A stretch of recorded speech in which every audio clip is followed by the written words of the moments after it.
Who's in here currently?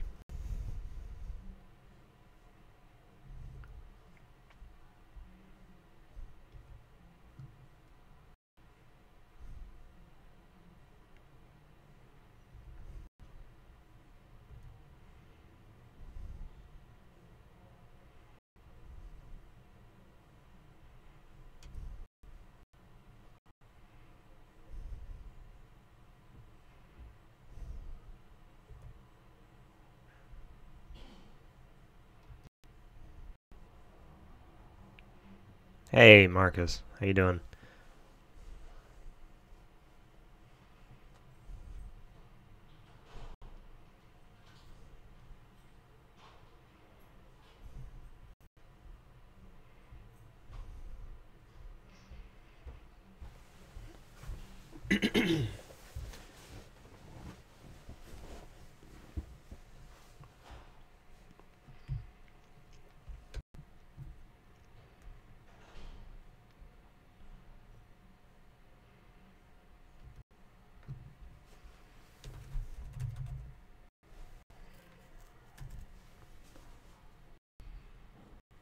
Hi, Farida. Hi, Farida.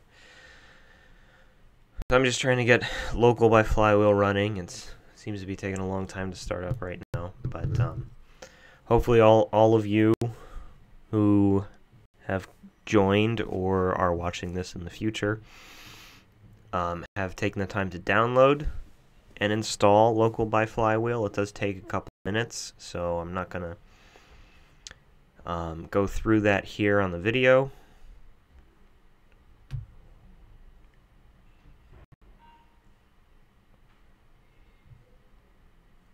Well, it's just figures.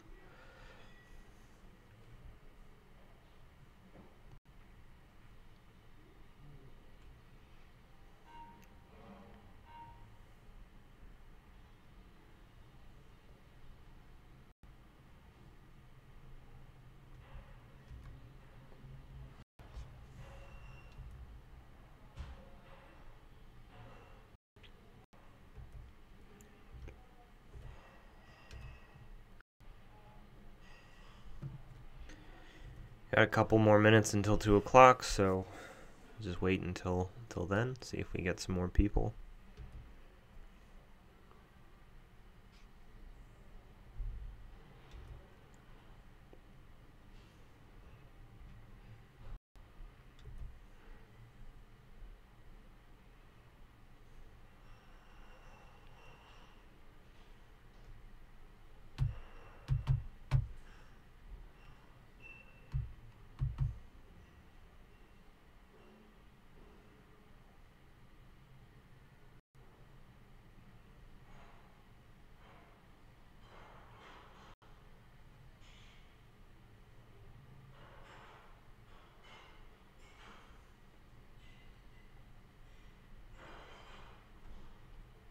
Oh, thank God.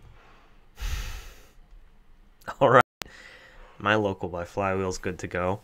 For all of you who may not have created a site or used local at all, it should be installed and ready to go. I'll go through the process of creating a new site with it in a little bit, but first we're just going to start with introducing WordPress, talking about what it is and why every single one of you fundamentally misunderstands it, and go from there. Once again, this will be the first of multiple sessions going over WordPress and teaching you guys how to develop with WordPress, not just use WordPress, not just create sites with WordPress using its most well-known function as a content management system like Squarespace or Wix, but actually building custom content for WordPress. And I'll talk about what that means, why that's important, and what kind of doors that will open for you in a little bit. Alright, it's officially 2 o'clock, so I'm going to just jump right in. WordPress is, at its core, a content management system. What that means is WordPress is one of several types of web design systems that allow users to manage and control their websites. That phrase could be used to describe anything, but specifically in the case of content management systems, or CMSs, you normally think of services which allow you to easily edit and customize a site, normally a template of some kind. So Squarespace is a popular paid one where you pick one of Squarespace's themes, and you can use that theme and edit it to reflect your own content, put in your own text, your own images. You can drag and drop certain elements, things like that. So it allows you to create a website without having to actually code at all. And that's huge for small businesses or independent vendors or a huge range of clients. It's also really good for small marketing teams or businesses that can't afford to have a full-time developer on staff at all time but still want to maintain a dynamic web presence, which should be everybody. Everybody should hope and try and strive and aspire to maintain a dynamic web presence. To not do so is to be irrelevant in today's market, no matter what your business is. Okay? As a result, there are lots of clients out there, especially small business clients, who need that capability. They need a web presence which they themselves can maintain and edit and update and add content to easily without having to code, because most of them, they themselves, do not know how to code. They don't know how to dive into a file and edit code and then re-upload that file to their server and update their site that way. So content management systems allow them to edit in real time. They allow them to selectively refresh certain items on their page so they can immediately change text or an image and see the changes right before their eyes. And every change that they make gets pushed to a database on the back end, which then populates the front end. And so CMS is kind of like the ideal meeting point of front end and back end. So it's a great place to jump in if you're a front end developer looking to get an idea of how the bigger picture works, or how the internet in general works, or that touch point between front end and back end. It's a good place to start. The primary language that makes WordPress inaccessible to a lot of front-end developers is PHP. PHP is a back-end language. It's very simple. Doesn't require anything exceptionally different than JavaScript. But most of you haven't seen it. We don't teach it. So it might turn you off. It might be intimidating. But PHP itself is actually very easy and should never turn you away from a project. If you know JavaScript, you know 98% of PHP. Okay, before I just keep talking about stuff, let's take a look at an example WordPress site. So here's a live site for an active client of mine who pays for WordPress maintenance, essentially. It's a regular old site by all accounts. There's nothing crazy about it, crazy unusual. And we're not here to look at the web design. We're here to just see that it is, in fact, a regular site. There's nothing special. It functions like a regular site. But I can also access this site from, let's hope I'm still logged in, the back end using the WordPress admin dashboard. There we go. Still logged in. So all I did was add the phrase WP-admin to the end of that URL. Don't memorize this. Don't write it down or anything. I'm just trying to show you right now. I added that to the URL up at the top, and it allowed me to access the WordPress dashboard. And the WordPress dashboard is going to be where the individual who wants to edit and maintain this site is primarily going to live. So my client, who is not a coder, needs to be able to maintain her page and all of its sub-pages through this WordPress dashboard. So she can create new posts, new products, new pages. She can edit the menus. She can edit the widgets. She can use this dashboard to very easily edit her content.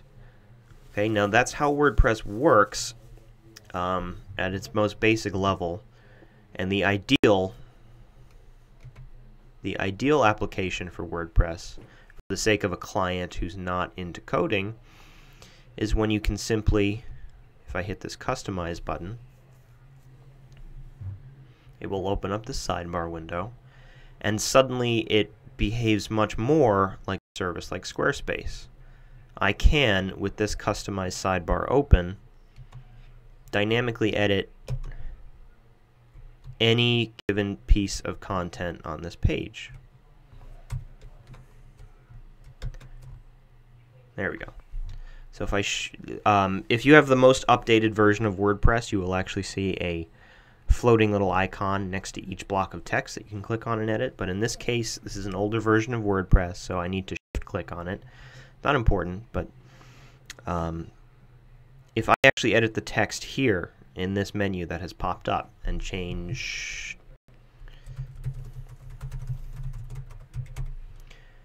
what it says, then the whole page will selectively refresh. It's running a little slow because of the live stream, and actually reflect the changes immediately. They'll still prescribe to the basic styles that are applied to this element. It's still the same type of HTML element. It's still an H1, but its content has changed. It has selectively refreshed. So if she ever needs to come in here and update the images or text on her home page, she can very easily without having to code. Now I'm going to close this and absolutely not save it. But that is the basic idea and what you want to strive for as a WordPress developer. You don't want to just use WordPress to create a website.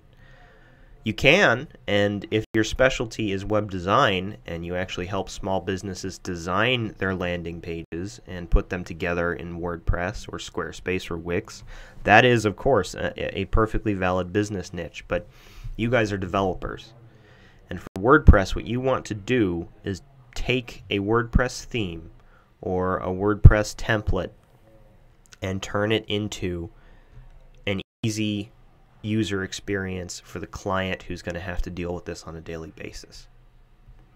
So that means you're going to be using HTML, CSS, and JavaScript as normal, but also PHP. So that's what JavaScript that's what WordPress looks like. But let's go ahead and jump into Local by Flywheel. Local by Flywheel is a program you should have downloaded, which will allow you to set up a local development environment on your computer, on your personal computer. And local development environments are necessary for developing WordPress because WordPress is much bigger than your normal HTML, CSS, JavaScript website. You can't just load it in the browser and expect it to behave the way you want. WordPress comes with a fairly complex file tree when you actually set up for WordPress. And in order for WordPress pages to function the way that we need them to, they need to have a server involved. They need to have a server, they need to have a backend. And so what programs like Local by Flywheel or other programs exist also. There's MAMP, M-A-M-P, or WAMP, W-A-M-P, XAMP. There's also Amazon Web Services offers a very nice in-browser platform for setting up for WordPress, but they recently went from freeware to premium software that you have to pay for. So I don't use that anymore. I was until very recently. It's called Cloud9. If you still have a free account with them, then lucky you. Anyway, Local by Flywheel, what it will do is actually use your personal computer as a server and set up a local development environment for WordPress. Now what that means is only you are going to be able to see your website. Only you are going to be able to see your website hosted and running live in the browser. Okay, you also don't actually need internet running in order to work on your site. Everything contained in your site is going to be stored on this virtual server created on your laptop. So it doesn't matter if you're on a 13-hour plane ride, unless you're using a CDN or something somewhere, you can work on this website with full functionality completely offline. So why should you bother with a local development environment other than the fact that WordPress needs it?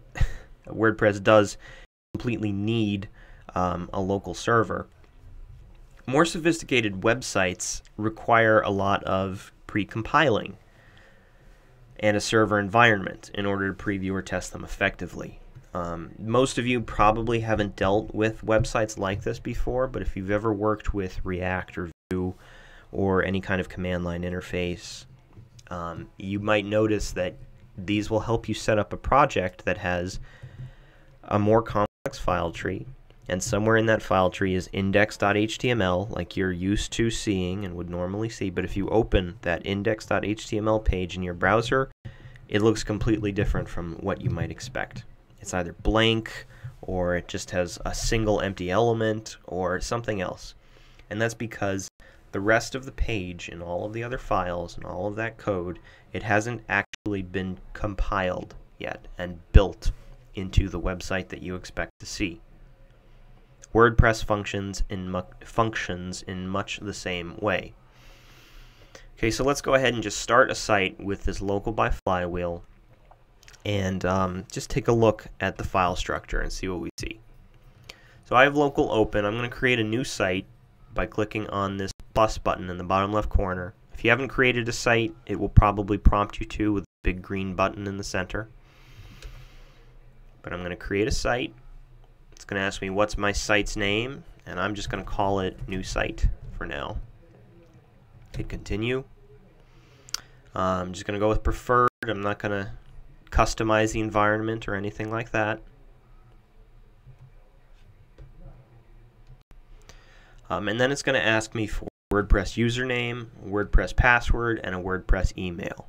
These are going to be the credentials that you use to log into the WordPress admin dashboard of your site. Let's pick something easy. This site isn't going to be live, so no one's going to hack it. You don't need to hide your password. I'm just going to choose password for mine, and my username is just going to be Evan, all lowercase. Going to keep it simple. I'm not going to put my email in there. I don't need it. But you can if you'd like, certainly. So choose a password, choose a username, keep it easy if you want. You can go really complex if you'd like, just make sure you remember it. And once I'm ready, I'm going to click Add Site. Set WordPress admin credentials as default. I'm going to go for Not Now. We don't need to deal with that right now. We're not going to need to deal with that for a while. In my case, it asks me if I want to allow Node.js to run. I'm going to click Yes. If you get any kind of prompt asking, do you want to allow this program to run, just click Yes. And there's now stuff happening. Here at the bottom, it says downloading WordPress, extracting downloaded WordPress. There's a lot of activity happening on my computer now as a virtual server is being built and set up. And WordPress, the actual file structure and core WordPress files are being automatically downloaded, extracted, and set up the way that we need them to be. So this will take about a minute.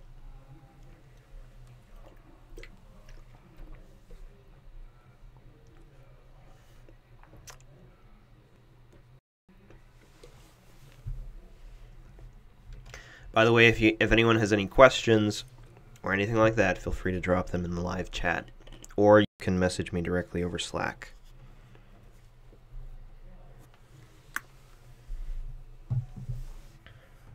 While we're waiting for that, why don't I just keep on talking a little bit. If, for whatever reason, local by Flywheel isn't working for you, it's not at all the only program you can use. As I said, there are programs, like here, I'll just type them in here, like XAMPP, 2 P's, MAMP, amps, lamp. There's also Bitnami, VirtualBox, and plenty others. Those are just a couple.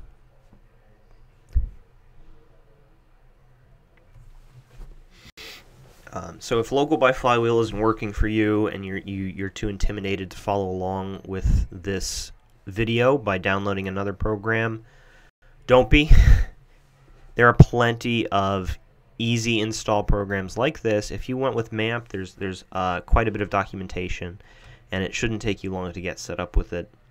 This video, of course, is being recorded, so all it means is pause, familiarize yourself with MAMP, getting set up with MAMP, take a look at the file structure, and as long as you can figure out the file we're working in at any given time, you should be completely fine.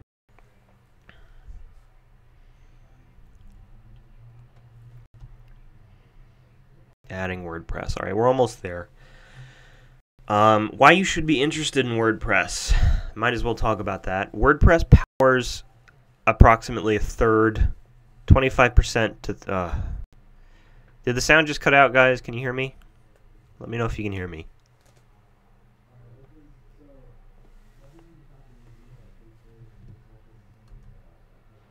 Testing. Testing.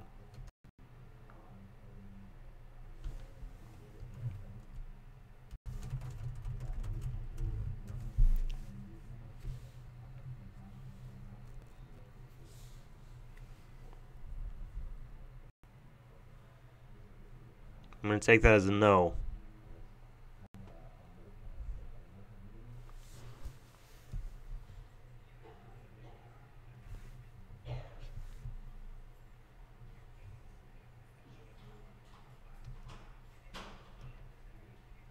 Okay.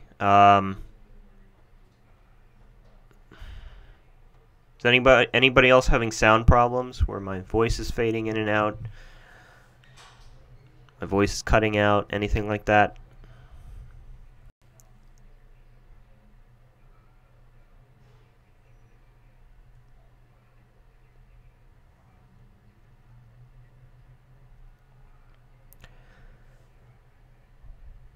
All right, I'll try and talk a little bit slower. It might be that there's just a lot of stress on my machine right now. My laptop is rather old. I am installing and running a live server. I am live streaming and I'm recording at the same time. So forgive me if it is not an ideal scenario. I'll try and set up on my desktop at home in the future. See if that alleviates the problem.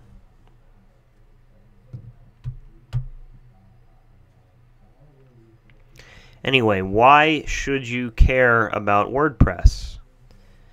Well, WordPress, as I said, powers between 25 and 30% of the internet right now. The entire internet. A quarter of the internet runs on WordPress. And that's because WordPress is entirely open source. It's open source. It has a really strong developer environment and a really strong community of plugins. And the plugins even further allow you to truly customize any kind of WordPress experience you're hoping to attain on behalf of your clients or yourself. Beyond that, if you intend to go into freelancing, if you intend to freelance at any point in time, WordPress is the #1 source of work for freelance web developers. And that's because WordPress is the sweet spot for small and independent businesses. Small and independent businesses need easy methods to maintain and update their web presences, and WordPress offers that to them. They pay a developer once to set them up with a WordPress site, or if they're comfortable using a theme, they can just use a theme to drag and drop and build the website that they want. And then after that, they are capable of editing and updating exactly how they'd like without the help of a developer.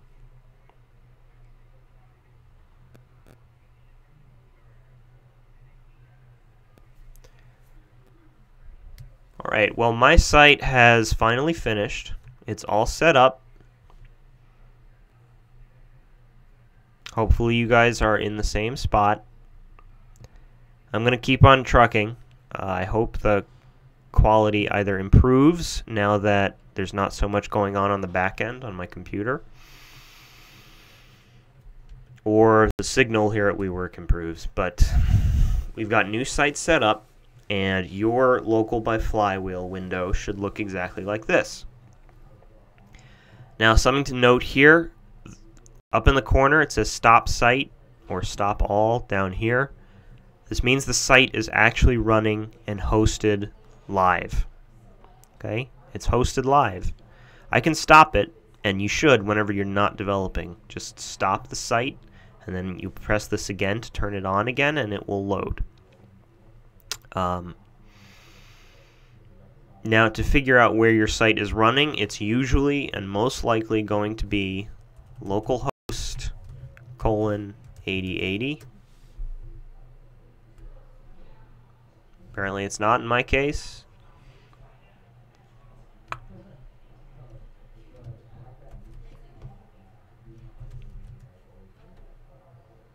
Nope. Well, if you need to figure out where your site is running, there's this View Site button towards the top right corner. newsite.local / in my case. Okay, and this URL is unique to your computer. Nobody else can type this in and see your website. Only you, only on your computer.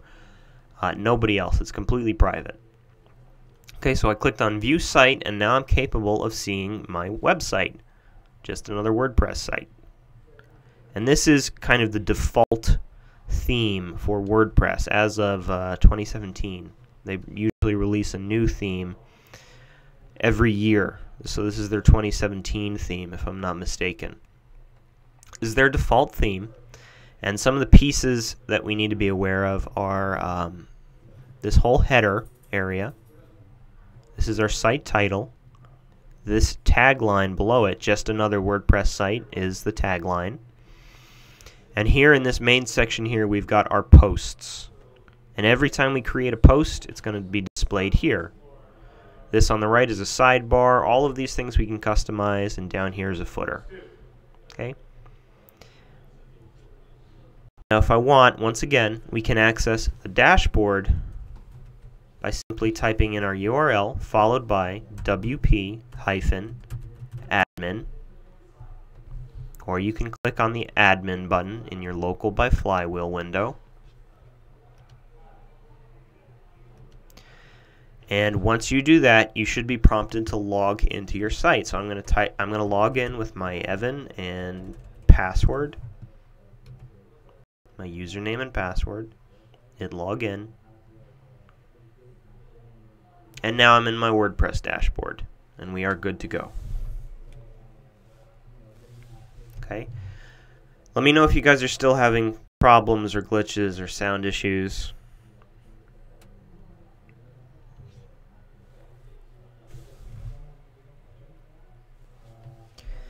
Anyway, the next step, we've got our site set up, we've got it running, we're ready to start editing it, but let's take a look at the actual files themselves. Now, local by Flywheel actually stores all of your sites created inside local in a folder on your computer. It's usually in your user folder in a folder called local sites, but you can access it directly by clicking this little arrow next to the file path underneath your site title inside of local by Flywheel. So you can click on that and it will take you directly to the local sites folder on your computer where all of this is stored. Okay, and this is the project folder. This new site, that's the project folder. So in a little bit I'm going to drag that into Sublime and we're going to start writing some code. But first let's take a look at what's inside. I open it up and there's an app folder and a logs folder. We don't need to worry about the logs folder. but we want to go into the apps folder and into the public folder. Cool, thanks guys. Alright, and we go into the public folder. Now this is WordPress. Every file or folder that has a WP prefix, those are WordPress files. WordPress files. And index.php is actually where we're going to start writing a lot of our code. But we can dive even further. There's this WP content folder. If we go inside of that folder, you'll see a themes folder. And if you go inside of that themes folder, you're going to see 3 folders called 2015, 2017, 2016. Guys, if at any point you're unsure where I went, you're unsure what folder I'm in, remember you can always look up here and see my file path. Local sites is where we started. New site, app, public, WP content, themes. This is where we are. Alright, so we see 3 theme folders in here. 2015, 2017, 2016. I'm going to jump back into my admin dashboard, hover over appearance, and this little side window should pop out. Something to note real fast, you guys, if your sidebar is looking like this and you're not sure which one is appearance, it's the little paintbrush icon. But I'd strongly suggest just make your window bigger and the sidebar will expand naturally. Okay, so I hover over appearance. I'm going to click on themes. And here is our themes window. Our WordPress site currently contains 3 themes: the 2017 theme, 2015 theme, and 2016 theme.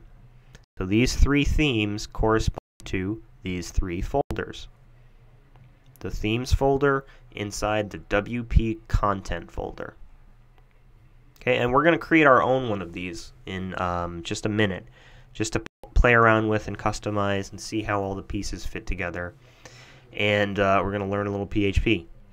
But if I want to, I can hover over any one of these themes and click Live Preview. And it will show me what my site is going to look like with all of its existing content, but in a different theme. So it's kind of like you took your website and all of a sudden switched out for an entirely different CSS style sheet. All the content's going to be the same. The elements are still going to be the same. The text content of those elements and the source attributes of your images, they're all going to be the same, but all of a sudden it's going to be styled completely differently. That's the way these themes work. They're completely different styles and layouts for the content which you put into your page. So we've only got this one post here right now, this Hello World post. I'm going to jump back into my dashboard and create a couple new ones so we can see what that's going to look like. Here on the sidebar, click Posts, and see we've only got this one default Hello World post. I'm going to click Add New up here, and I'm just going to create test post. And let me grab some lorem ipsum text, put some dummy text in there.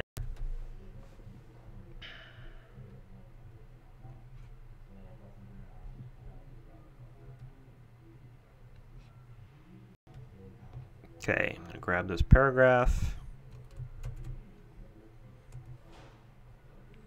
just paste it in this page, or create a post here. I'll explain what's going on in this page, but all you need to know is you paste your content in here, you write your title up here, and when you're ready, click Publish. So that's one, and let's create one more. I'm going to click on Add New again, create another new dummy post. Call this one another dummy post. Paste the same text. Maybe I'll delete a couple sentences. Click Publish. Okay, so that's done. And if I go back to my posts section now, we have 3 posts. We're all good to go. So once more, I'm going to go to Appearance and Themes. Let's get a look at what our site looks like now. I'm going to reload it. This is with the 2017 theme. And now we have another dummy post here, test post here, hello world here. Remember, WordPress was initially designed to serve as a blog platform, so it still, by default, kind of works that way. This is as though this was my most recent blog post, and then this one, and then this one. Okay, but they have already populated our front page automatically. So I'm going to live preview, let's live preview 2016. I'm going to select live preview, see what that looks like.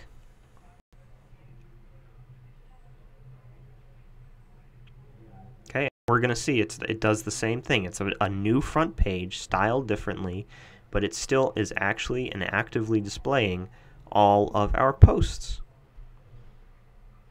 And these are the little icons I was talking about. I can click on any one of these little icons and edit in real time any of that text content. Okay, so that's the way themes work at their most basic. But let's go ahead and create a new one. You're not going to select add new theme because that's actually going to take you to, well, we're not going to do that yet because it's going to take you to a marketplace for themes. And again, if you're more into visual design, web design, you can simply collect a library of WordPress themes or buy premium WordPress themes and use those to drag and drop and click and edit design websites for your client. This course is aimed at going deeper than that, at using WordPress to its fullest potential. And again, this will be one of many. But for starters, let's go ahead and create a brand new theme. Okay, so what you want to do is inside this theme folder, which contains our 3 themes. Actually, yeah, I'm going to do this here. Let's just right-click and select Create New Folder. And I'm going to call this one My Theme. All one word, no spaces. Do not include spaces in your folder or file names. Okay, so I've created a My Theme folder, and it's currently completely empty. I'm going to start by dragging that My Theme folder into Sublime. And that's going to be the project folder we're going to work in for a little bit.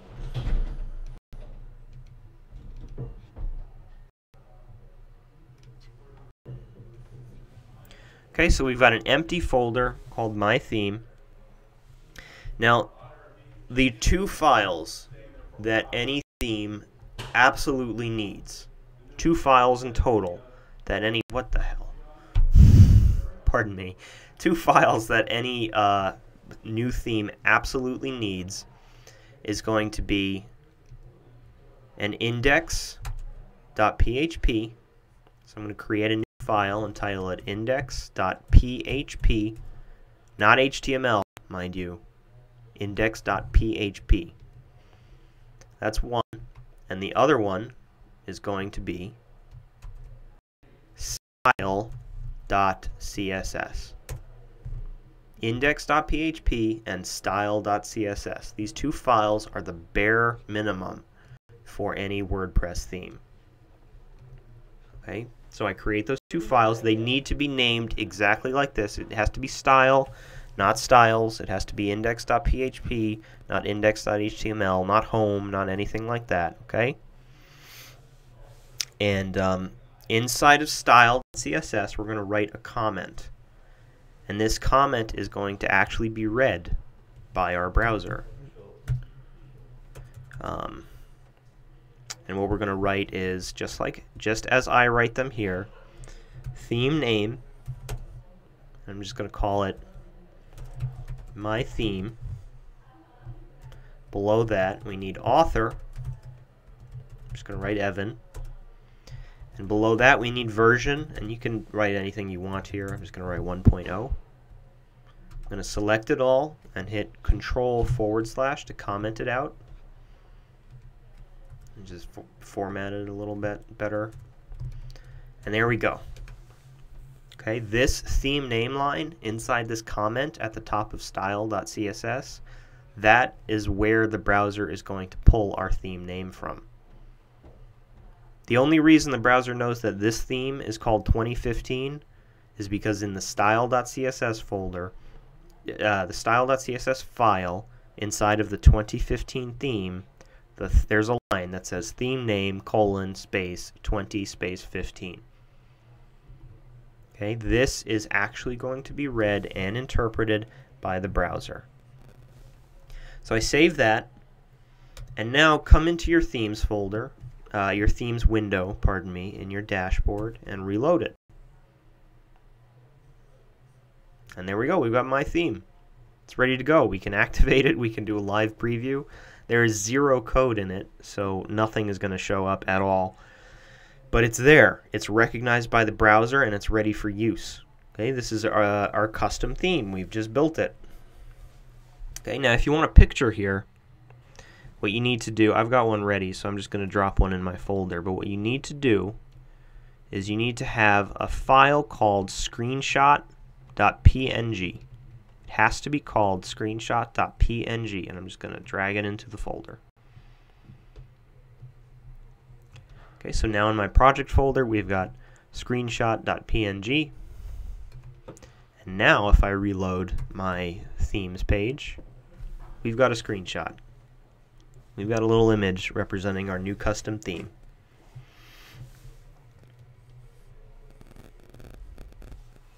Okay. Now, if you want to just like jump in and start practicing and writing some code in your index.php, you could. I'm going to just write it one hello world there. I'm going to activate my theme. It's activated now, and I'm going to reload my web page, and we see hello world. Okay, so far so good. We can actually write code in this index.php file, but let's say I wanted to style it. Let's just do, if I write a quick style in my style.css, obviously nothing changes. You guys should know by now that you need to actually link your CSS style sheet to your index, whether it's index.html or PHP, in some way in order for your styles to actually be read. So we haven't done that yet, and there's a reason. Hooking up your style sheets using WordPress is actually very different than the normal link tag in your head. But we'll get there. Not there yet. Okay, so I can write code in index.php and it will show up on the home page of my website. Let's use this opportunity to talk pretty briefly about PHP.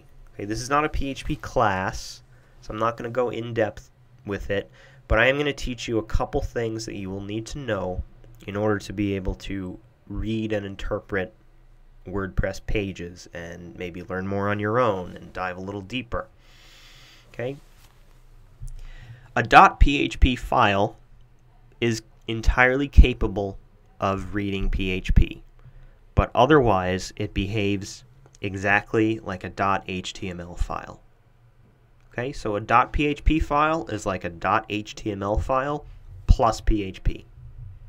What that means is, if I'm writing several lines of HTML, what I can do in between my code at any point is jump into PHP mode. Okay, so this line here is a section, a block of PHP code. This is what it looks like.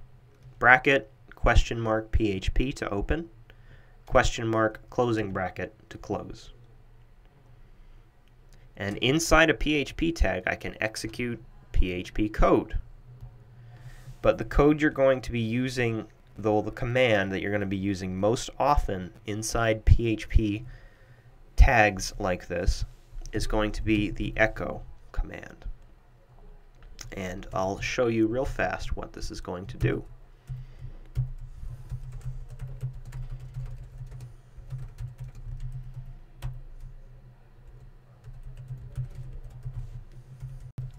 Okay, so inside these quotes, I wrote an HTML tag that says, hello, this is my first PHP block. And I end the line with a semicolon. Save, reload, make it bigger, and we have a paragraph with the sentence we wrote out sandwiched between two heading 1 hello worlds. Okay, so what this PHP block is actually doing here is outputting exactly what is contained in these strings, in these quotes. And it is important to understand that HTML markup inside of an echo command will be interpreted as HTML markup. Okay, so for those of you who have already been through JavaScript, echo is a lot like inner HTML, except you're not targeting an element and inserting it in there. It's simply showing up wherever you write it in your code. And echo will output whatever you want. Okay? Now we're going to, you might think, why would I use an echo command like this? Why wouldn't I just write a paragraph element? There's plenty of reasons for it, and we will see quite a few of those later on. But this is just to introduce how PHP works. Okay, again, if anyone has any questions at any point, shoot. Okay, now let's talk briefly about functions in PHP. So here we're just echoing a line of code. We can do the exact same thing in a function if we want. Say function, my function, and it's going to look almost exactly like JavaScript. Here we go. We have a function which echoes a paragraph. Okay, so if I save this and reload, note that our paragraph has disappeared. Those of you who know JavaScript should know that that is because we have not invoked our function yet. Okay, so we've defined a function using PHP, and we can invoke it. We can invoke it right after the function, or we could invoke it down here, break into PHP mode once more, and write my function and invoke it, just like JavaScript. And now it prints that paragraph down at the bottom instead of in the middle. Okay, so nothing fancy here. Same principles as JavaScript apply. If you've taken JavaScript, you should definitely be following along. The only new thing so far are these PHP tags for breaking into PHP mode and this echo command. Okay, but let's take a look at a function that has some arguments, because that might look a little strange to some of you guys. So let's say we have a greet function. Let me get rid of this. Just leave it, come on. Just leave it empty for now. Let's create a greet function that takes two arguments, and those arguments are going to be name and color. I will explain the $, syntax, and all of that in a second. Okay.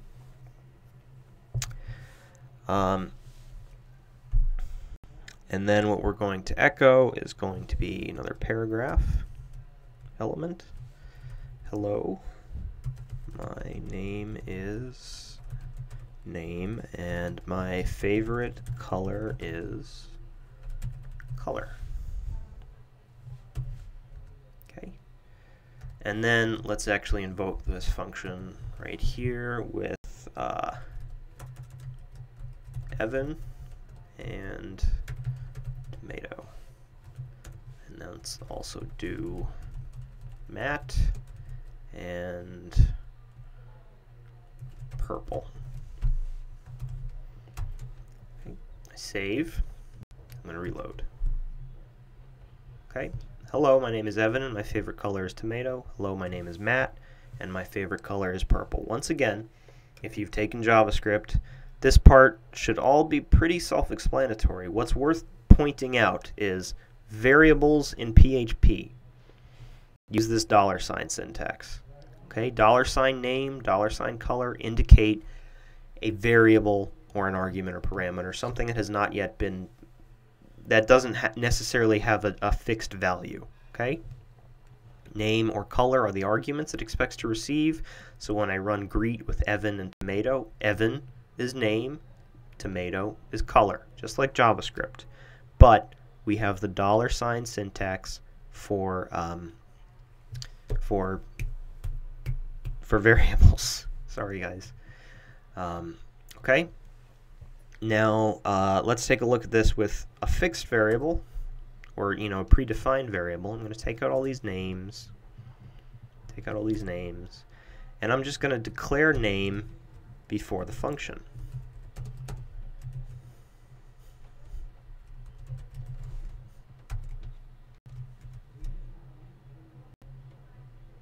Oh, and I broke my site. Sorry.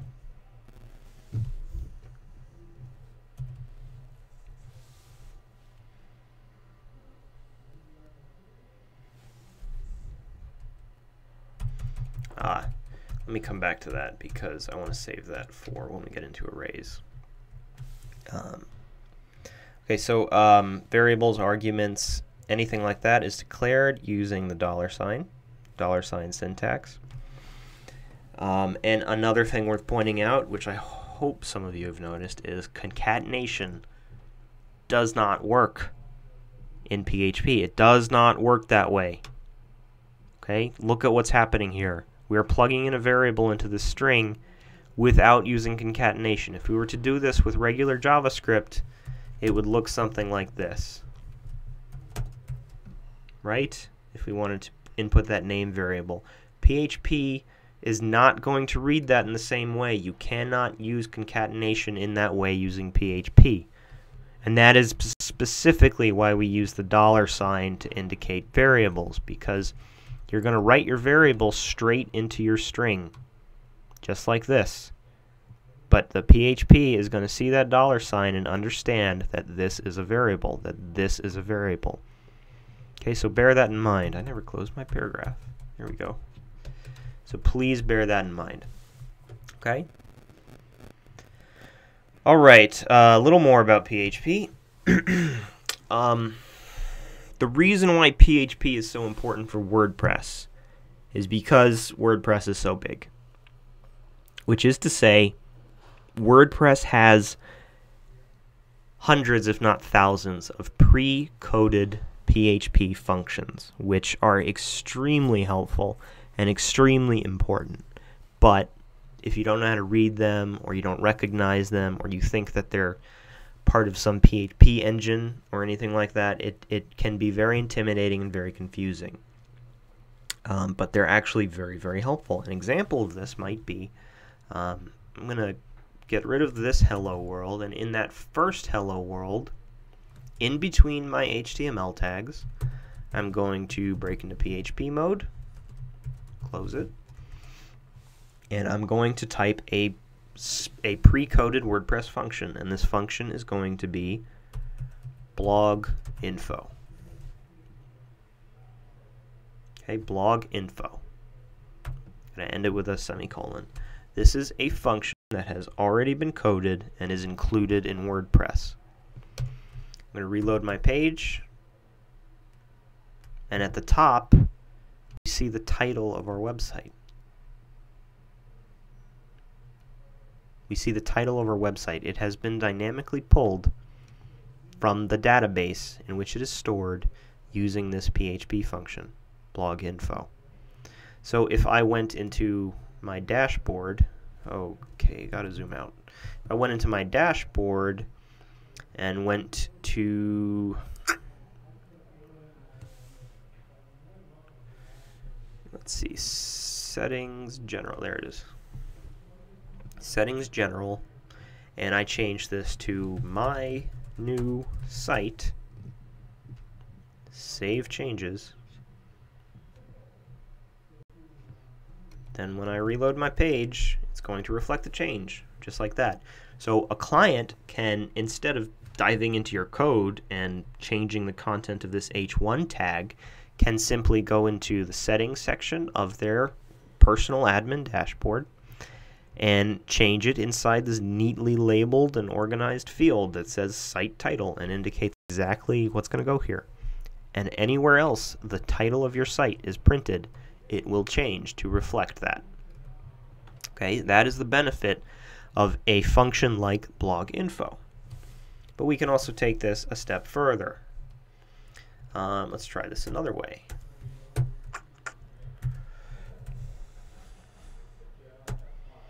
Let's print log info with an argument that takes description, an argument of description. And let's print this one in an H3 right below it.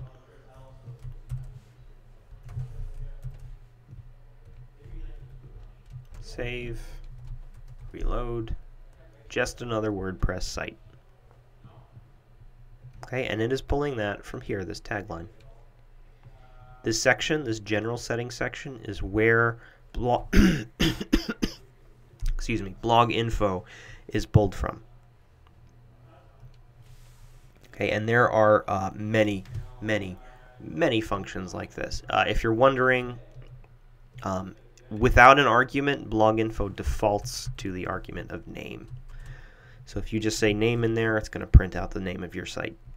Description is the tagline, etc., etc. If you want to find out what all the arguments are, I suggest you look up the WordPress codex, and you can simply look up the blog info function. Okay, but that's how a lot of these functions in WordPress work. You're going to get functions that will recall, let me jump to a post. Recall the title of your post, but more than that, they'll also recall the image that you have associated with this post. They'll call the tags that you've chosen to tag your post with. They'll call the first sentence of your post if you only want to print the first sentence. And we use these WordPress hooks, as they're called, WordPress hooks, in order to dynamically retrieve and display information and key points in our site. Okay, it still can be very complicated, and if you're feeling intimidated about building your own theme, know that it's pretty rare that you're going to have to build a complete theme from scratch. In most cases, you're going to take an existing theme, duplicate it, and turn it into a child theme, and use that as your baseline to edit and customize to the best of your ability. But knowing how all of this works, and more importantly, knowing how to interpret the content of an existing WordPress theme is what's going to make you truly adept at being a WordPress developer. Alright, so a little more on PHP before we can get into some more meat. Apologies to the vegetarians out there. Let's take a look at how arrays actually work in PHP, because we're going to be using arrays and loops a lot. Okay, so PHP arrays, if we wanted to declare an array, let me just get rid of this. If we wanted to declare an array in PHP, let's go with names. We simply declare a variable with $ variable name. We don't need var like we do in JavaScript, okay? But we also don't simply declare our array with square brackets like in JavaScript. Instead, we have to indicate exactly what kind of data type we're dealing with. So I'm declaring a variable called names, which is an array that contains the names Evan and Matt and Sam and Chris. Oh.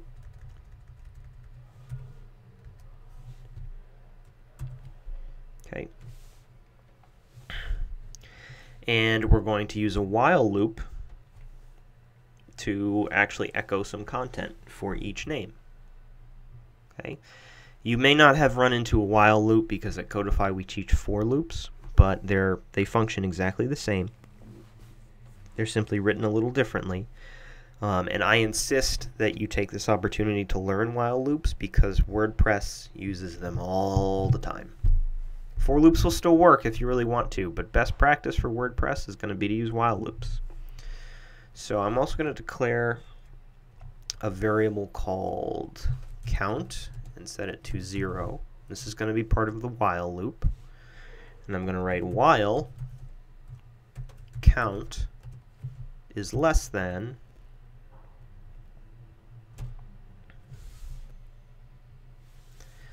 count names let me change the variable name of count to num, so as not to confuse anybody. Okay, this count is different than what was this count. This count is actually going to cycle through. This is like the index. Okay, so while our counter num is less than the index, the number of names. I'm sorry, it's not like the index. It's like the array's length. Sorry, folks, I'm a little sleep deprived and addled today, but count of names is the exact same thing as saying names.length. Okay, but dot notation like this is not going to be recognized in PHP, so we use the count function, and that returns a number which is equal to the length of our array. So while our counter is less than the length of our array, we're going to run some code, just like a for loop. And whatever code we're running at the end of it, we're going to increment our counter by 1. Make sense? I hope so. And inside our while loop, we're going to echo, we're just going to echo a list item. And what we're going to echo is, hello, my name is the names array at the num index. Okay, simple as that. So if you're familiar with JavaScript, hopefully this logic makes sense to you. If you're not, yeah, if you're not, and I am sorry, but I'll try to explain it one more time. And as you can see, though, more importantly, as you can see, it has printed a list item with hello, my name is, and the dynamically populated name for each name in the names array. So once again, we declare our array, we declare a counter. It's just like declaring var I equals 0. Okay? And while num is less than the number of names in our names array, we are going to echo a list item that contains the text, hello, my name is whatever name we are currently at in the array. Then we increment num, we add 1 to it, and the loop runs again. Is num still less than the number of names in the array? Well, 1 is still less than 1, 2, 3, 4, so yes, this runs again. We get hello, my name is Matt this time, etc., etc., etc. If this is confusing to you, you're going to spend a lot of time on loops once you hit week 6, so just be patient. If it's confusing because it's a while loop, but you know for loops, then you're probably overthinking it.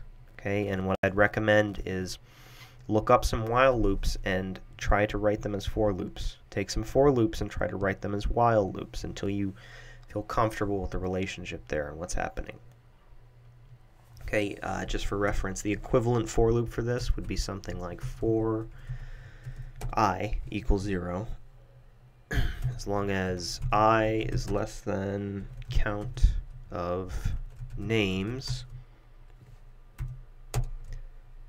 then we add 1 to I.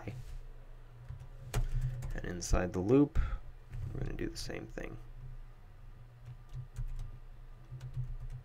Just like that. Ooh, that's bad. Here we go. This num needs to be I. Apologize. There we go. We're using I here, num here, num here. There we go. So now we get the list twice. All right, and these while loops are extremely common in WordPress. In fact, there is something called the loop in WordPress, which references something much larger, which we'll get into pretty soon. Actually, we'll get into next, but excuse me for a second. I'm going to take a little break. If you have any questions, leave them in the chat, and I'll get to them in just a second. I'll be right back.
Okay, so we've actually covered quite a bit so far in the first hour.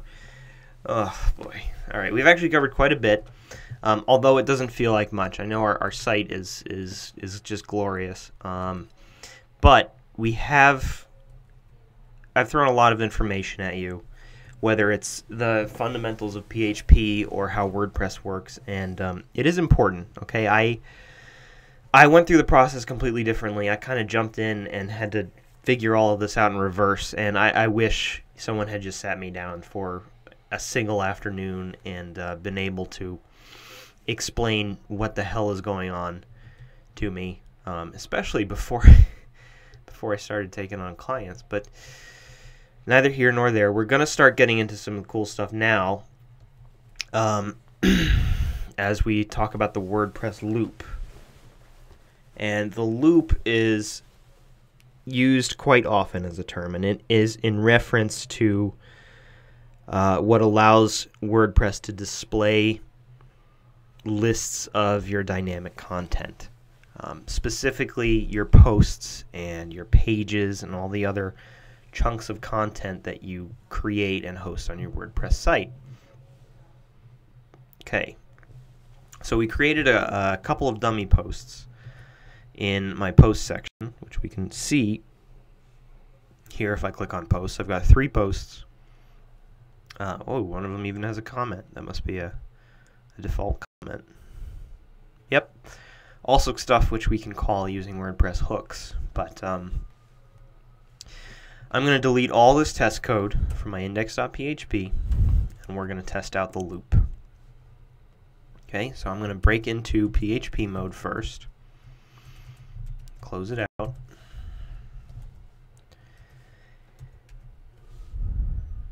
going to create a while loop. And the argument for this while loop is going to be another custom WordPress function that actually does a lot of work for us. And this function is have posts. Okay, while have posts. And have posts is a WordPress function. Obviously, it's going to return as either true or false in order to cause this while loop to run. And as long as it's true, this loop is going to run. And it makes sense, though. While have posts, while there are posts on our page, we're going to do something. And what we're going to do is obviously display them. So what you might think is here we would write something like echo h1 post title, blah, blah, blah, blah, blah. But we don't need to do that even. WordPress has taken a lot of that work out of the equation for us as well with another function called the post. That's it.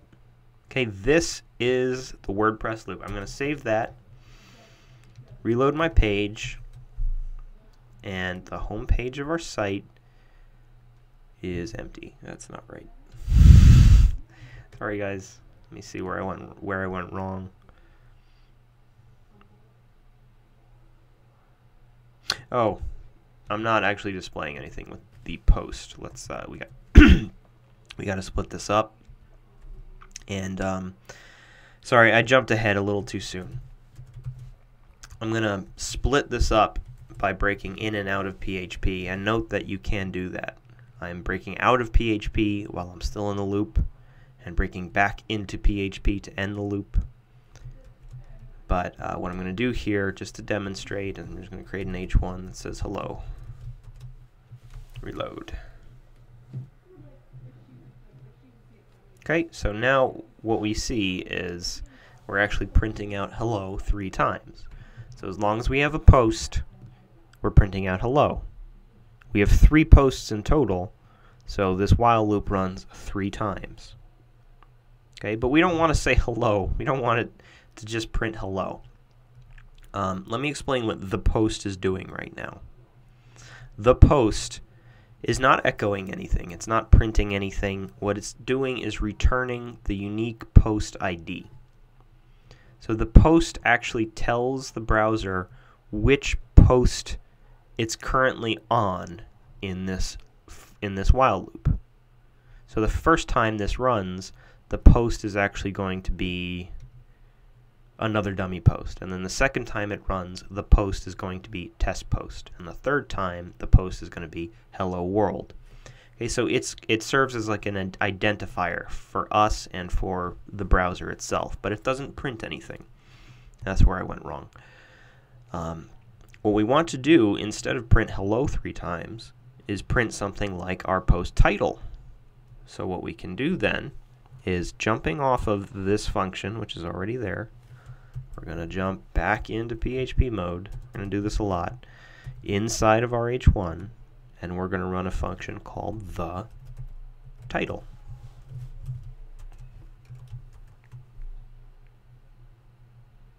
There we go. Okay, so I know jumping in and out of PHP and all that stuff, it can feel confusing, but it's really not. It's really not hard. It's easy to lose track of, so do be careful with that. But it's not difficult, and trust me, what is actually happening with these pre-built functions like the title and the post, and have posts especially, is a lot more complicated than we would want to have to code ourselves every single time.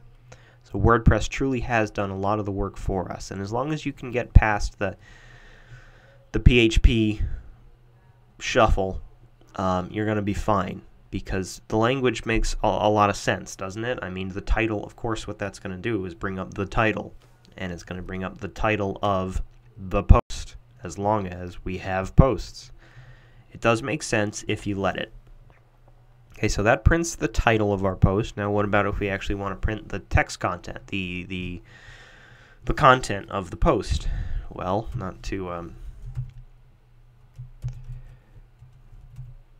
well, now what we would do is instead run a function called, surprise, the content. Okay, so it's going to print an H1, which contains the title, and an H2 that contains the content. It's going to do that 3 times, and just to show line of separation, I'll print an HR below that, a horizontal rule.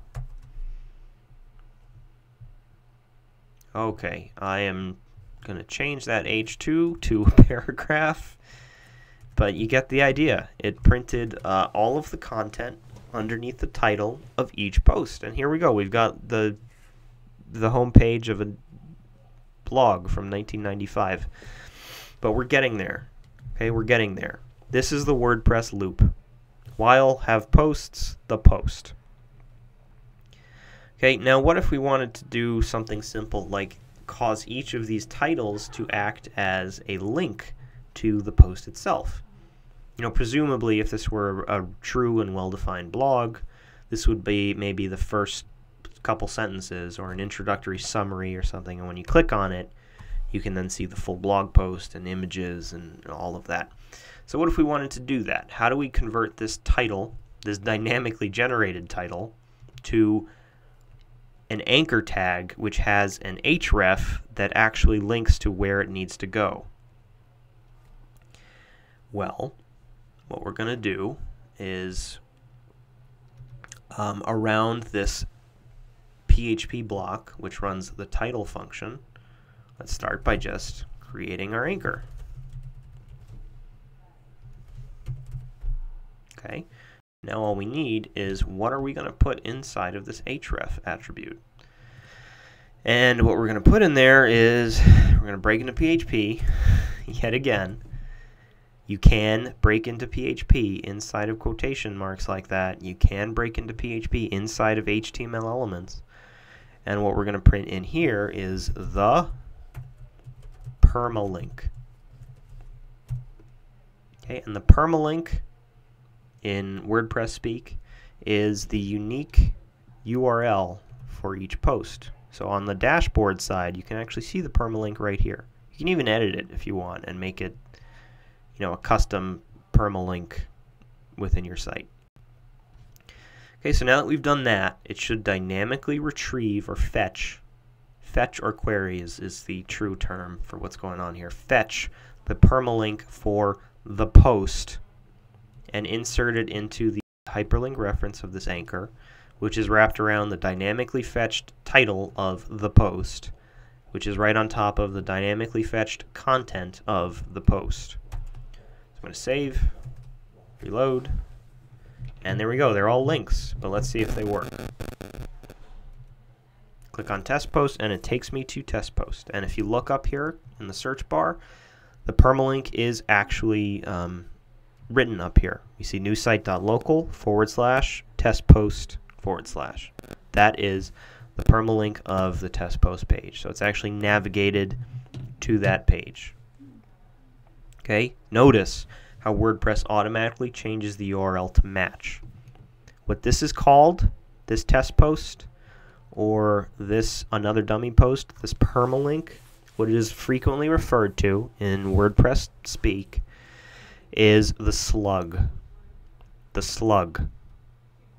The permalink is the slug. You'll hear that term a lot, and I am furious about that damn term because it's not that it's used interchangeably, but it's used in a lot of scenarios where it is not obvious what the slug is referring to. And I could never get anybody to give me a very clear answer what the hell the slug is. And you know what the slug is? It's the link. So heed me, write that down, memorize it, put it into your memory palace, whatever the hell you need to do. The slug is the permalink. Done. Done. All right, moving on.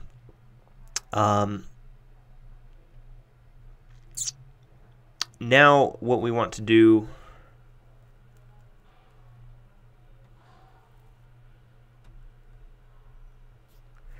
is let's take a look at this test post page. The test post title is still a link. On its own page, it's still a link, which is kind of dumb. It just links to itself. It doesn't do anything anymore. We don't need that. We don't want that. They should be links here, but once we click into the post, it should no longer be a link. So how do we fix that? The way to fix that is to create an additional file in our project folder, which is going to serve as a code template for all post pages. We're going to create a file which is going to run and execute code whenever we have navigated inside of a post. Does that make sense? If not, hopefully it'll make sense in a little bit when I show you what that's going to look like and once we get to the header and footer content. Okay, but to do this, we're going to, inside our project folder, create a new file, and I'm going to save it as single.php. It needs to be single.php. WordPress uses a file hierarchy that it prescribes very rigidly to. What that means is it's going to check your project folder, and if you have a single.php file, it's going to use that. It's going to use that for posts. It's going to use that for posts. If you don't, it's going to default to index. Okay, so that's how WordPress works. It's going to cycle through all your files and find the correct theme file or template file for the type of section of your site that you're in. It's not as confusing as it sounds, but suffice to say, when you're navigating into a post, WordPress looks for a single.php file, and if it does not find it, it defaults to index.php. So what we're seeing right now, the index.php file is actually powering this. What happens, though, is there's more going on in this, the post function. And that's what's really cool, because by all intents and purposes, we should be seeing the exact same thing that we see on our home page, all three of our posts. But when we navigate into a post page, now it's at single.php, so it's when we navigate into a post page, even without single.php, WordPress knows the post ID of the post into which we've navigated. So it knows that we navigated into test post. And having done that, it knows not to display all of the other posts in this while loop. So this while loop is still running, but if the post returns a post ID that doesn't match the slug, it will not display it. It will not even render it. So WordPress does a huge chunk of that micromanaging for you. And it allows us to use that index.php file modularly. We can use it a lot and all over the place. But better practice is to build the single.php file so we can customize a little further. Okay, so currently we're looking at the test post page that is powered at the moment by the single.php file. But what we want to do is simply copy all of this code, paste it in here, and just remove this anchor.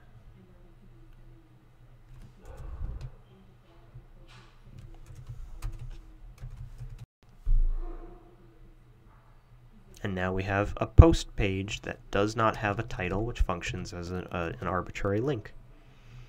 And if you want, obviously, you could style this differently, however you wanted. You could change the elements too. Maybe now that we're in here, this title should be an H4. And the content should be, I don't know, entirely italicized.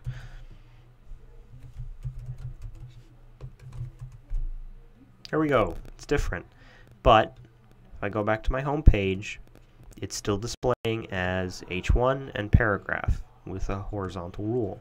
Once I navigate inside, we've got H4 and italic paragraph. We can also get rid of this HR here because there are no other posts in this page. Okay, so that's the concept behind a lot of these WordPress files. I hope that was clear. Still on the lookout for questions if anybody has them. Otherwise, I'm going to keep pushing. Okay, so these are posts. These are posts, but WordPress has two primary kinds of internal pages. You can make additional kinds of pages. You can create custom templates for custom types of internal pages, but by default WordPress has two basic kinds of internal sections of your site: posts and pages. Posts indicated with this thumbtack, and pages. Don't ask me what the idea is behind either of them, because they function much the same way, although you can customize them so that they function very differently. But they are still two different things. So I'm going to come into my pages section. Remember, distinct from posts. And I'm going to, let's just use the sample page. I'm going to open up this sample page. We don't need to create a new one. It's got some text. So I'm going to click into the permalink here. You can click on the permalink, or you can click on this preview changes button, and what it's going to do is open up that site. You notice that here in this page, the title is still a hyperlink. The title is still an H1. The text is still an unitalicized paragraph, and we still have this horizontal rule indicating that this page is being powered by index.php and not single.php. And that's because when you navigate into a page, WordPress looks for a different kind of file. It's not looking for single.php. It's instead looking for page.php. So I'm going to copy the exact same code into page.php, except this time I'm going to write a big message down here that says this is a page.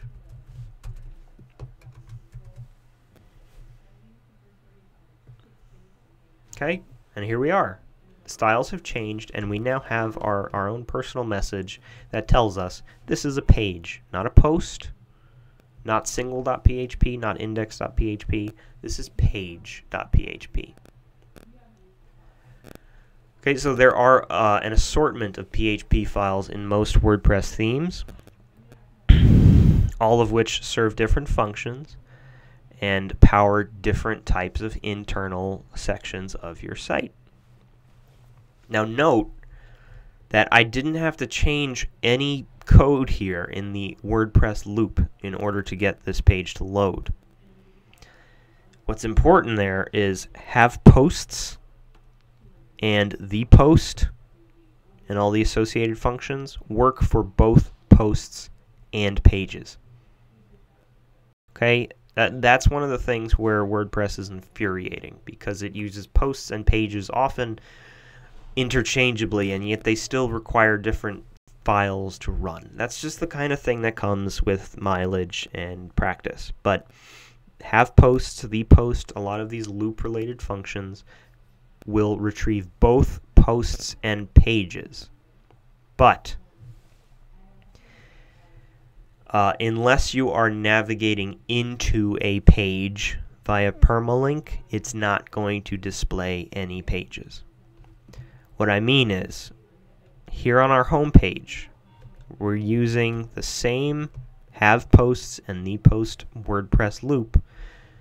Because this loop is able to bring up our page content, we should expect to see sample page down here at the bottom or up here at the top. We should expect to see sample page here, but we don't, because by default have posts and the post will only print posts on your index.php and will only print pages when you navigate into a page via its permalink.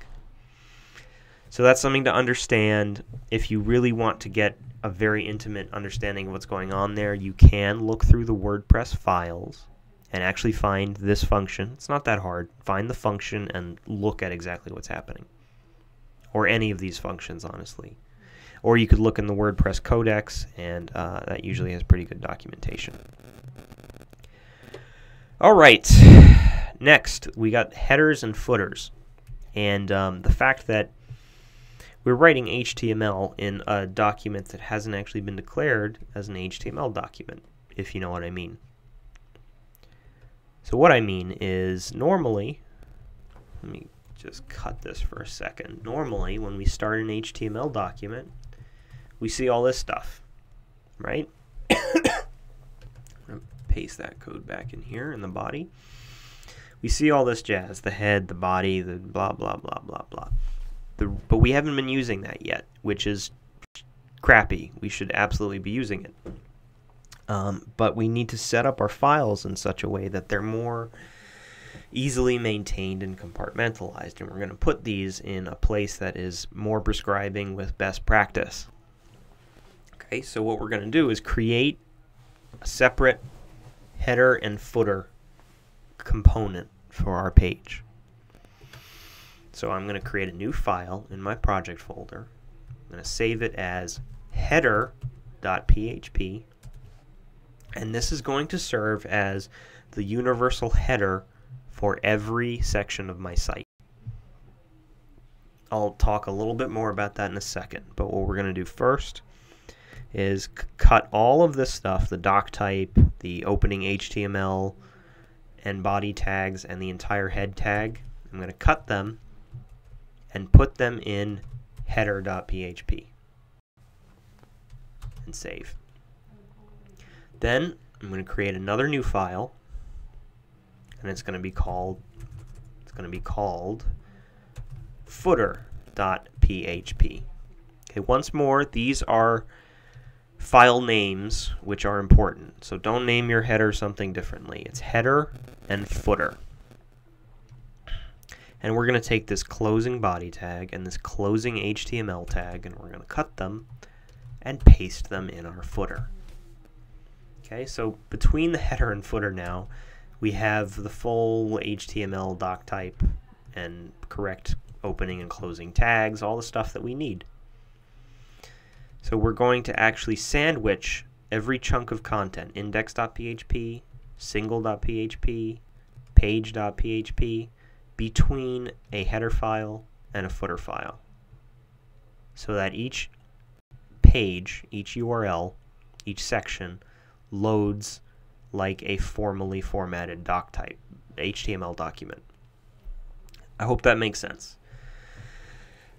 But to do this, we are also going to use some pre-coded WordPress functions, which are also very helpful. Now that we have a header.php file and a footer.php file, I'll start with index. And I've already got a PHP tag open, so I'm just going to come in here and I'm going to write get underscore header. And here at the bottom, I'm going to write get underscore footer. And just to see that this is actually working, I'm going to put welcome to my new site inside the header file. And I'll put come back soon in my footer file. Now on my home page, I'm going to reload. And look at that. We have a header on top and a footer on the bottom. Okay. Now the header and the footer, those are sections of your site that are very, they're bits of code that are often duplicated. And you don't ever want to duplicate your code. This is why we do it this way. We do it this way so I don't have to write all of this on every single document. Instead, I can simply use a WordPress hook like getHeader and connect my header to my index.php and my single.php and my page.php and any other core files that you have. Because we will have more once we get into a more complex theme.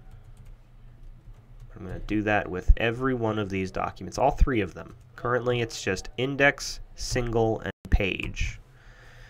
But I do that for all of them so I don't have to write my header 3 times, but also because if I ever need to edit my header or edit my footer, I don't want to have to go into every one of these files and duplicate the edits. All I need to do is come into header.php and change whatever I want to change, and it will be reflected on every section of my site. So we've got our header and footer here. We've got a header and footer here. We've got a header and footer here. So we're good to go. All right. And that's something that we're going to be doing a lot. You can do it with more than just the header and footer, too. You can combine other components like this. You might have a sidebar section that you're using on every page of your site, which is pretty common on blogs, actually, and you might have that as its own PHP file. You could have a custom little widget on your site that follows you around, and you could have that as a separate PHP file, which you hook into. As simple as that.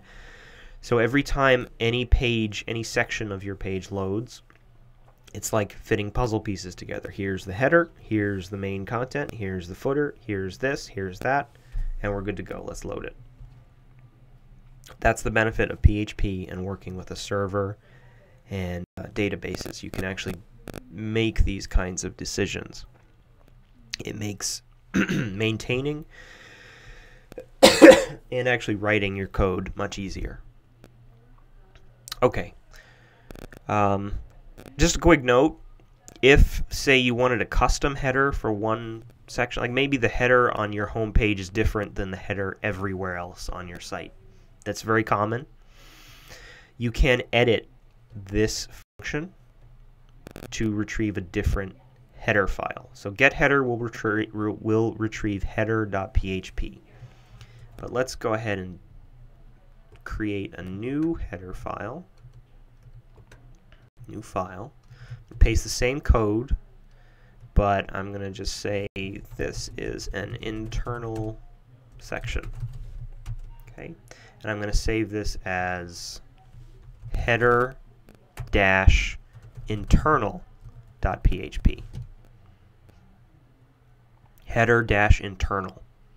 Well, now let's say I want to retrieve that on my single.php template. Inside my getHeader function, I'm simply going to plug in an argument, which is internal. Save. And wait, this is single, not page. So let's pull up a post. Here we go. And there we go. This is an internal section. We're now loading a custom header file unique to just posts. Only posts right now are going to get this unique header. Everything else is going to get this header.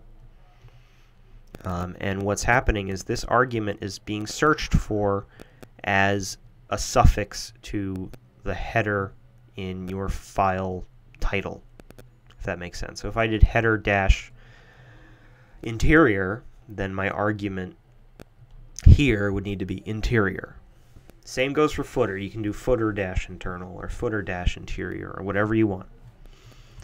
Okay, we're at an hour and a half now, and I'm kind of fading, so the last thing that we're going to talk about is loading that CSS and how to start exploring with this theme. Okay, you'll notice that we haven't loaded any CSS yet. None of our CSS has worked. If I change this to, just body, we should expect all my text everywhere to be tomato colored, but it's just not. It's just not. That's because we haven't connected it yet. You might think that you're going to connect it the way you normally would with a link tag in your head inside your header file. But we're not going to do that. That is not best practice, and that is not, in fact, how WordPress operates. WordPress has another unique function that we need to run, which is going to load all of the content of our head element, all at once.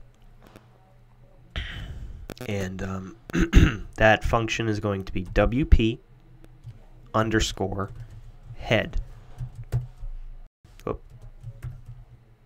Okay, and we run that right inside of our head element in our header.php file, or any other header file. In fact, while I'm at it, why don't I copy this and paste it into header internal. Okay, there's one, and there's that's kind of weird. Let me try that again.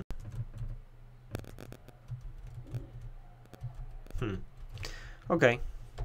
Well, no reason to think why that wouldn't be working. Oh, no, that's right. Boy, am I fading. Okay, so we've added the WP head function into our head elements of all of our current headers. Now we need to actually give that something to load. To do that, and this is going to be by far the most complicated thing we're dealing with today, we're going to create one last file. And this file is going to be called functions.php. Functions.php is where most of the functions and scripts and all of that logic of your site are going to run. So if you're not planning on using a site that's heavy on JavaScript, you're probably only going to have a couple, maybe even only one function in this file. But sometimes you'll have a lot. You might define your own custom hooks or any other kind of function. You're probably going to define them in here.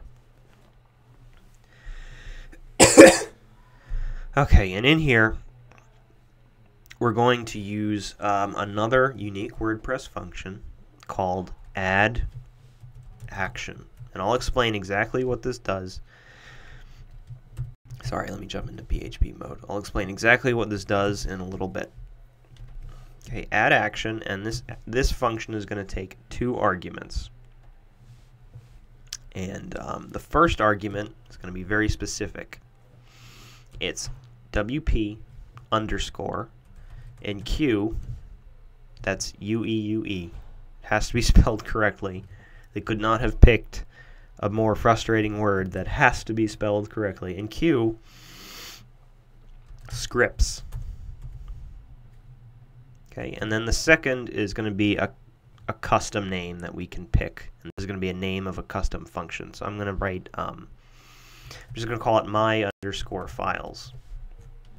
Simple as that. I'll explain again what this is doing in just a second.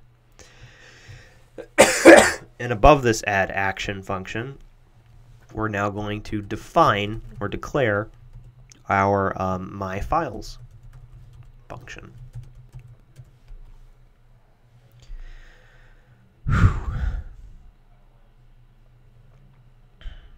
And inside of the my files function, we're going to run the WP and Q, UE and Q style function, also a unique WordPress function. And this is going to take also 2 arguments. This is going to be something like my main styles. And the second argument is going to be also a function, get style sheet URI. And we're good. Okay. Now to break this down, because there's a shocking lot going on in these few lines of code, we have broken into PHP mode. And in PHP mode, we are first and foremost running this add action function. If you're familiar with JavaScript, if you're into more advanced JavaScript, it's called a higher order function. It's a higher order function, a custom WordPress function that tells the browser and our site when and what to invoke. Okay, so this WP and Q scripts, this first argument, is a unique timeline indicator, you can think of it. This is something that happens every time a WordPress page is loaded. At some point during load time, scripts are enqueued. Okay, so this first argument is marking when to perform something.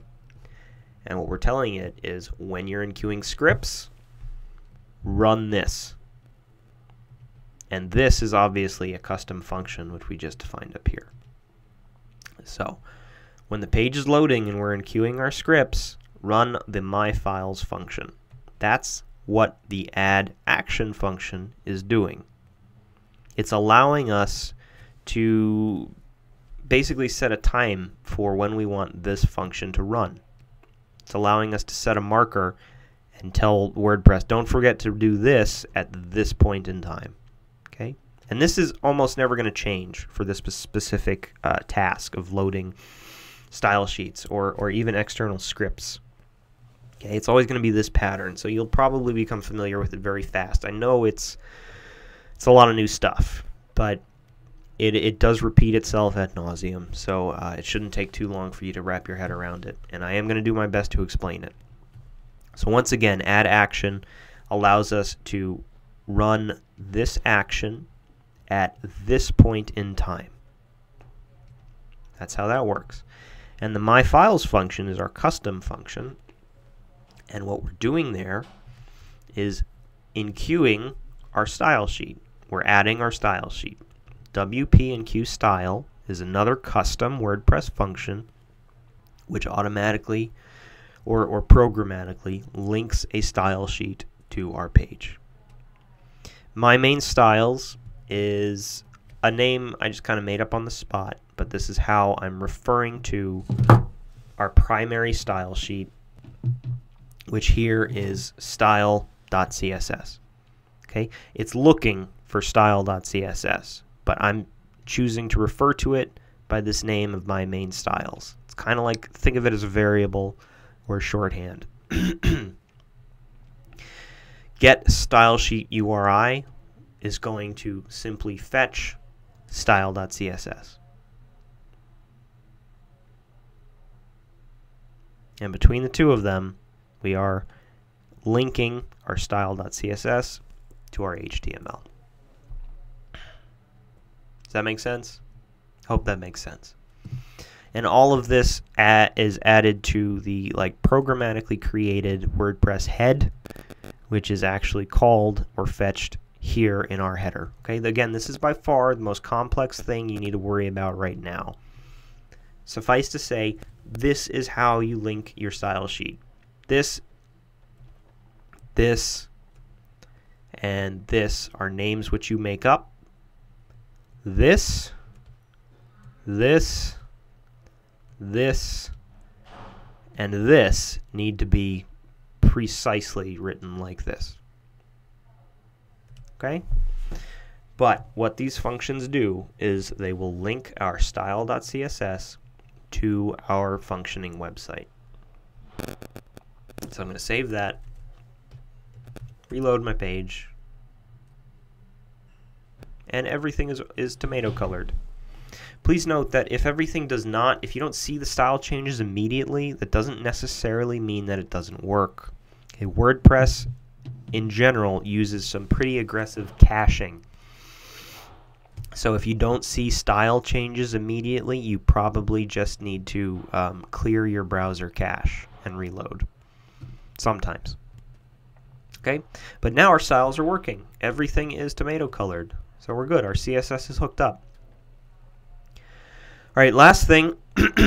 Last thing is something that that every WordPress site needs is the admin dashboard and task bar. The admin dashboard we have seen, but the dash bar is, let me jump back to Reveler for a second. The WP admin dashboard. Okay, now that I'm logged in as the WordPress admin for this site, if I go to Visit Site, you see this black, let me scroll down. You see this black taskbar up top? That's a WordPress taskbar. It allows me to access certain WordPress functions while I'm previewing my site. But we need to actually add that manually. And that's necessary for any client or anyone who's going to be working in your WordPress site. So to do that, it's actually very simple. And we're going to do this in our footer.php, right before our body tag. We want this to be pretty much the last thing to load. I'm going to add a PHP function, which is WP footer, WordPress footer. Okay, WordPress footer is that taskbar. This will load that taskbar and keep it fixed to the top of the page no matter what. Do not confuse WordPress footer with get footer. They do two different things. They fetch two different things. But that's all that we need to do. Once I have that, if I reload my page, we now have the taskbar. We're good to go. And therefore, we have thereby we have our custom theme ready to go. We can customize our footer, customize our header, customize our single.php, page.php. You can jump in and out of PHP mode. You can write HTML. And I encourage you guys to try this. Take a custom theme like this, a very simple one, and just try and play around with it. Customize it. Absolutely look into the WordPress Codex, which is open source documentation for all of WordPress's hooks and custom functions. Quite a few resources to get you started, and play around. Get comfortable with how these core files all relate to each other, and see if you can build an actual simple site from scratch. This will be a custom WordPress theme built from scratch, and that is no small feat. It really isn't. Okay, practice that. Get used to how all of these things relate. Do some research on the custom hooks. When you try something and you're not sure if there's a WordPress function for it, look it up. It's just like Bootstrap. If you're not sure there's a WordPress hook to do something that you're thinking of doing, there probably is. Assume there is and look it up. If you really can't find it, you might have to code it yourself, which would be actually a fun challenge. And that's what plugin development is all about. Okay, so that's that's about all I have for this week. Get started with that. Play around with that. If you want to take the opportunity, don't forget that back to our local site, click on my new site folder. Don't forget that we actually have the inside WP content and themes. We have 3 fully built WordPress themes in here. So if you want, let's open up the 2015 theme and take a look at what's going on in here. So feel free to explore some of this. There's their header.php file, footer.php. Content.php is another type of file that we haven't addressed. They have a sidebar.php. Let's take a look at their functions. They've got a lot of comments and a lot of functions, but I'm willing to bet that you can probably interpret a lot of this now that you've gotten started on how this works. And if not, there are plenty of resources out there to help. So get started with that, and probably a week from now I'll host another session like this where I'll dig a little deeper. We'll actually take a fully built theme, duplicate it into a child theme, and start really customizing it on our own. And then the plan is for the third session to really set a goal for us to try and build a full functioning, complex, sophisticated site powered by WordPress as a class over the next session or two. Okay, so this will be a process. WordPress is a big animal. I hope this hasn't been disappointing, but we'll get there. All right, thanks all for coming, and I'm going to kill the stream now.